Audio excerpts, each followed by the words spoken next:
Je viens de sortir de l'église et j'étais ce week-end pris dans une espèce de prison.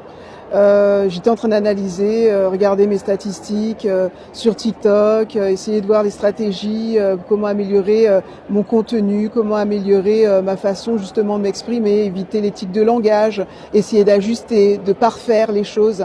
Et en sortant du culte, je me suis rendu compte en fait que j'étais pris pas dans une prison des 200 à 300 vues, même si j'ai 2 vidéos depuis une semaine qui ont percé 25K et 10K je crois. Et je suis retombée dans cette fameuse cette fameuse prison de 200 à 300 vues. Et je me suis rendu compte en fait que j'étais prise dans une autre prison qui était celle de la peur.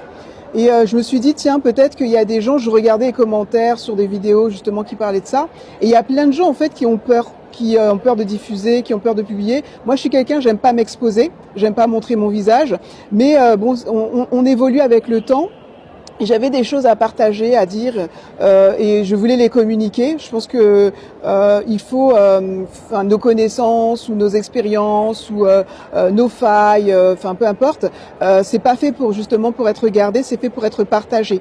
Si il y a des gens moi qui ont impacté ma vie, même sur les réseaux sociaux, et je suis pas réseau social, mais c'est vrai que je suis plutôt YouTube, et c'est vrai que TikTok ça me faisait un petit peu peur, donc j'ai franchi ce pas.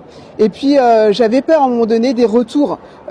Suite même aux 2 vidéos qui ont percé, je me dis mince, les haters, je commence à rentrer dans ce truc de crainte, de faire attention à ce que je dis. Faut faire attention, faut réfléchir à ce qu'on dit, pour éviter de heurter les gens.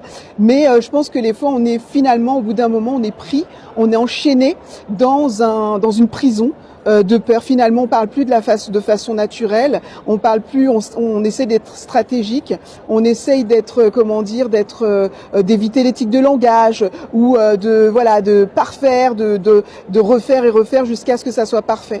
Et non, en fait, je refuse. Et donc voilà, c'est ce que je voulais partager.